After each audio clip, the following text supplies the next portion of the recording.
For today's video, isi-share ko sa inyo yung paggawa ko ng aking icing na tinawag ko na one mixture into flavor. Tama mga ka-bakers, isang timpla lang to pero pwede tayo magagawa ng dalawang flavor ng icing. So kung paano ko to siya ginagawa, panoorin nyo lang hanggang matapos ng video para malaman nyo kung paano ko siya ginawa. Ngayon, kung alam mo na yung mga ganitong klaseng video, pwede mo nang skip ang video na to. Ang video na to para lang to doon sa mga baguhan na gustong matuto, kasi naniniwala ko na marami pang hindi nakaalam sa mga ganitong klaseng paggawa ng mga icing sa tinapay. So ayan na nga yung na-icingan ko, bali dalawang klase pero isang masa lang yan. Nakagawa ko ng dalawang flavor ng icing.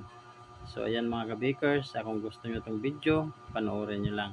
Yun ang ingredients natin. Meron tayo 300 na powder sugar. Tapos meron tayo kalamansi, 4 na piraso, 2 itlog. Tapos meron tayo ubi na flavor. So ayan, ang unang gagawin ko dito ay kakailanganin natin ang bowl at saka yung ating hand mixer. Ayan, kadali lang ito. Kung wala kayong hand mixer, pwede kayo gumamit ng wire whisk. At ito, mayroon tayo candy decor pang design natin ito mamaya. So ang una ko palang gagawin dito mga ka-bakers is hiwalay ko lang yung egg white at saka yung egg yolk. So ayan mga ka-bakers, bali unahin ko na. Pagkahiwalay ko pala yan dyan mga ka-bakers, ay ilalagay ko yung ating 300 na powder sugar dyan sa bowl na may egg white. Pagkatapos mga ka-bakers ay imimix natin gamit yung ating hand mixer. So inuna ko lang mga ka-bakers kasi naka-off cam pala yan dyan, hindi ko napansin.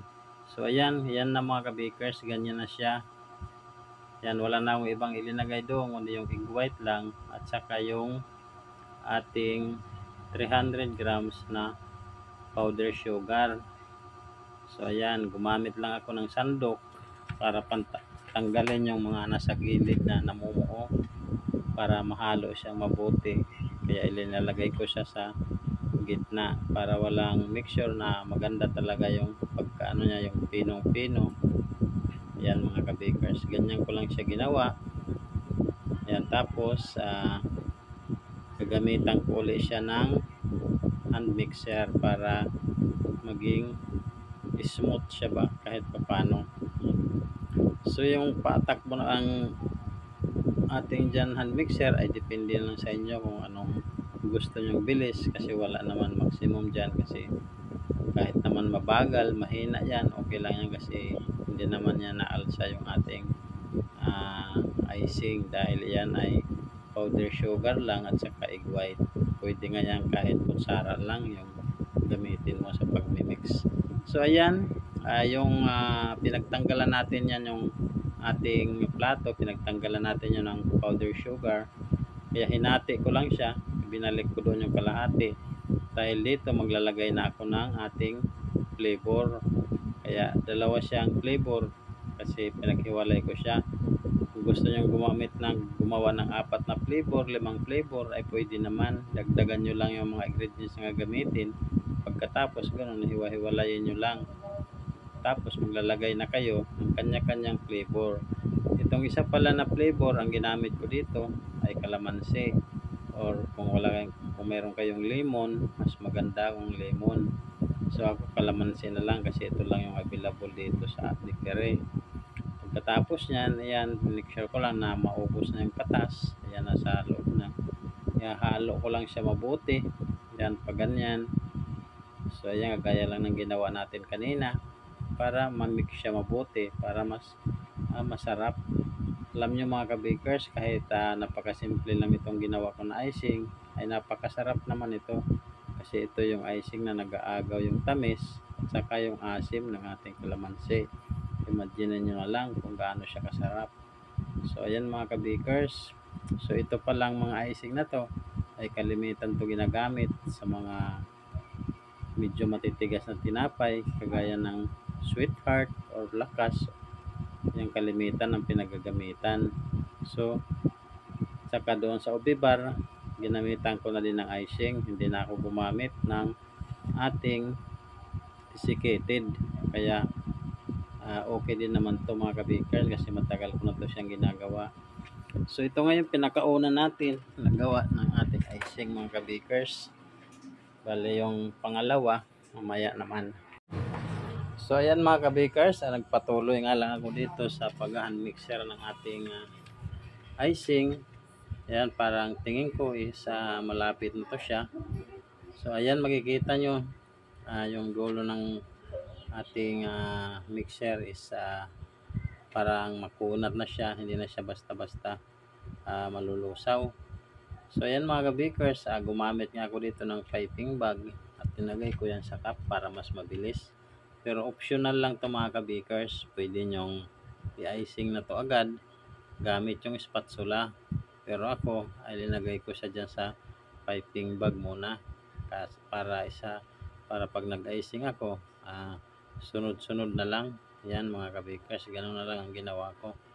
Pwede namang na gumamit lang tayo ng spatula, pero para sa akin parang na mas maganda kung gagamit ako ng piping bag. Pero inuulit ko, optional lang yan. So ayan mga kabikers, nalagay ko na nga siya sa aking piping bag. Ang gagawin ko ay tatali ko naman yung kanyang dulo. Yan, ganun lang siya kadali. Tapos yan, itali natin. Tapos set aside lang muna natin siya. So ayan mga kabikers. Ngayon punta na tayo sa ating pangalawang flavor. Sa pangalawang flavor, ibabalik ko lang yung hiniwalay ko kanina na icing. So ayan mga kabikers, ulitin ko, itong ginawa ko ay hindi yan board icing. Yan ay icing lang sa mga ginagamit sa ating mga tinapay na matitigas. So ayan, naglagay ako ng flavoring, 1/4 table teaspoon. 1/4 table teaspoon ang ginamit ko mga kabikers. Ayan. So kung kulang pa yung kanyang kulay, sa tingin nyo is kulang pa yung kanyang pagka-OB, pwede kayo mag-add ng food color na OB. Yun, nakita nyo nga, nag-add ako para gusto ko yung matingkad yung kulay, hindi yung parang namumutla siya. Ang gusto ko yung lalabas talaga yung OB yung kulay para mas maganda, match sila doon sa tinapay na ginawa natin. So ayan mga kabikers, nagdagdag ako ulit ng food color kasi parang hindi pa ako satisfied sa kanyang kulay. So ayan, ganyan lang. Tapos nag-hand mixer ulit tayo para make sure na pantay-pantay talaga yung kanyang kulay, walang maiwan kumbaga. So ayan, gamitan ulit natin yung gilid, gamitan natin ng ating sandok. So ayan, naglagay pala ako dyan ng konting powder sugar kasi nga parang lusaw siya. Wala namang problema mga kabakers, if lusaw yung magawa mo, pwede ka rin magdagdag ng powder sugar. So ganun lang, kung nasobrahan naman siya sa powder sugar, pwede ka naman mag-add ng evaporated milk. Ganun lang yan, wala kasing tong icing na to. Hindi siya mahirap gawin kasi kung masobraan, pwede ka mag-add or magkulang, pwede ka magdagdag. Ganun lang siya. Hindi siya gaya ng mga board icing na pag ginawa mo, kapag nasobraan, wala ka ng choice kundi hindi mo na siya magagamit. So ayan mga kabakers, ilalagay ko ulit siya dito sa aking piping bag. Yan, para dalawa na sila. Ulitin ko, yan ay optional lang mga kabakers. Pwede nyo na agad i-icing yan. Pero para sa akin, pag ganito yung paggamit ko ng icing, parang nakatipid ako sa icing. Tsaka ang bilis niyang gawin. Mabilis lang siya pag mabilis lang i-icing pag nakaganyan na siya. Pero nasa inyo pa rin yan mga kabakers dahil yan ay optional lang. Kung gusto nyo ng diretsuhan na yung gamit ka lang ng spatula, pwede na rin yun. So ayan, gawa na natin yan, dalawa na yung ating icing. Yan lang ang finished product ng ating one mixture into flavor. So ayan mga kabakers, ito pala yung tinapay natin ay tinatawag to na sweetheart or lakas. bago nyo pala yan icingan, make sure na naka-slice na. 4 na slice yan pahaba mga kabikers, at saka ang bawat haba niyan ay bumibilang ng 17 pieces, at yan ay binibenta ko naman ng 3 piso. So ganyan lang ako mag-icing, gaganyanin ko lang siya. So ayan, yan pabalik-balik lang siya mga kabikers hanggang sa matapos. Yan, ganun lang siya. Tapos babalik mo siya uli pababa. Yan, para pag gumamit ka ng spatula mamaya is konti na lang, mabilis na lang siya. Yan, ganun lang, ganun ako mag-icing. Bali, kakalat ko lang siya dyan sa taas. Yan, pabalik-balik. Yan, ganun lang. O, diba? Napakadali lang. Kahit ikaw, kung baguhan ka pa lang, bago ka pa lang nakita tong video na to, gusto mong matutong gumawa, ay kayang-kaya mo to dahil napakadali lang itong gawin. So, ayan mga kabikers, ganyan lang. So, wala naman akong iba, kaya inubos ko na siya pati dyan sa mga gilid kasi sukat lang talaga yan dyan para sa isang ganyang kalaki na sweetheart. Sukat lang yung icing natin dyan. So ayan, gumamit ako ng spatula na maliit, bali kakalat ko lang ng paganyan. So ayan, nakita nyo naman parang ang bilis lang talaga niya. Ayan, ganun lang. Ilang hagod lang is okay na siya. Yung kasi ang nakabintaha pag gumagamit kayo ng gano'n na pamaraan is napakadali lang niyang pag hinagod nyo lang, mga ilang hagod lang, okay na. So ayan, nag-add na nga ako dyan ng ating candy decor sa taas. So ayan, ito na ang finished product ng pagka-icing natin sa ating tinapay. Yan, mag-umpisa naman ako dito sa ubi. So alam nyo mga ka-bakers, ang tinapay na to, akala ko dati mabinta lang to sa mga bata, ngayon pati na sa mga matatanda napakabinta ng mga ganitong klase ng tinapay. Kaya kung bago ka pa lang, importante malaman mo yung ganito, mga pag-icing, kasi napakalaking tulong nito, lalo na kung mamasukan ka bilang baker, kasi hindi talaga mawala yung tinapay ng mga ganyan. Kahit saan ka lumingon sa mga bakery ay kadalasan makikita mo talaga yung mga tinapay na ganyan.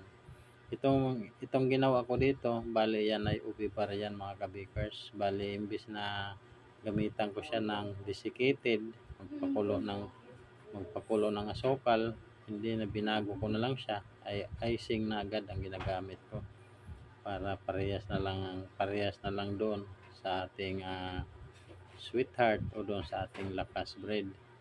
So ayan mga ka-bakers, malapit na itong matapos. Yan, naglagay na ako ng candy decor. Yan, pagkatapos pala yan mga ka-bakers, sa pag nalagyan na natin lahat ng candy decor, ang gagawin natin dyan ay papalamigin natin ay papatigasin natin yung kanyang icing. Yan, so 30 minutes. Yan mga ka-bakers, dalawa na to. Ang gawin naman natin ay papatigasin natin siya ng 30 minutes. Pagka after 30 minutes, matigas na siya, lilipat na sa atin sa tray kagaya nito. Hindi ko na naipakita ang paglipat ko sa ubi. Yan, nakalipas ng 30 minutes, kaya tumigas na ang kanyang icing. So ayan mga ka-bakers, ganyan lang ang pagsalansan, para mas attractive tingnan. Ito naman yung puti, ilinagay natin sa may tray. So ayan na ang finished product na ating ginawa ng icing. Sana nagustuhan nyo mga ka-bakers. Kung nagustuhan nyo, please like and share. Subscribe na din para updated pa kayo sa mga video ko na gagawin. So ito na nga finished product. Hindi ko natitikman mga ka-bakers, pero imagine nyo, ang sarap, masarap talaga.